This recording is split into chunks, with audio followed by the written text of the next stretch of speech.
During the night of 18th and 19th October, the lifeless body of Desirée Mariottini was found in an abandoned building situated in Rome's neighborhood San Lorenzo. Desirée was a 16-year-old girl, child of a broken family, who lived with her grandparents. In August, Desirée was already reported to social services as well as to an addiction treatment center and a juvenile court of Rome because charged with dealing Klonopin, in Italy called Rivotril. Her father was sentenced to house arrest after having been arrested in 2002, charged for drug dealing in Latina, one of Rome's neighboring cities. Her parents would have been aware about her alleged drug addiction, and it would have been her father to prohibit drug dealers in Latina to provide her with drugs, intending to protect her. The autopsy revealed evidence of sexual abuse that the girl suffered after having ingested a devastating mixture of controlled substance that included meth and methadone.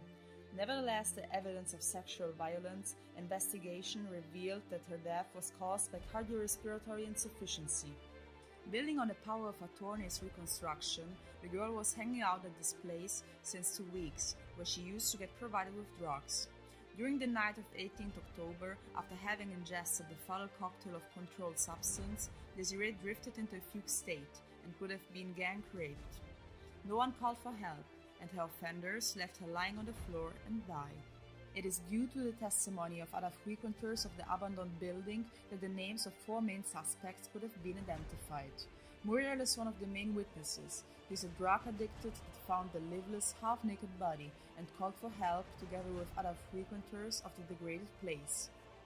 Here are the names of the defendants: Mamadou Gara, 26 years old, and Brian Minte, 43 years old, both Senegalese; Alino Kina, 40 years old, Nigerian; Yusuf Sali, 33 years old, Ghanaian. Those men, drug dealers, some of them even illegally in Italy, were investigated together with other suspects accused for having committed gang rape, delivery of controlled substance, and first-degree murder. On November 11, investigators held also Marco Mancini, a 36 years old Roman, charged for having provided cocaine, heroin, and meth containing quetiapine to the frequenters of the abandoned building situated in Via Lucania 22. To this day, the allegations of homicide, gang rape, and child sexual abuse were dropped for Alino Kina and Brian Minte, that still remain incarcerated on a drug charge.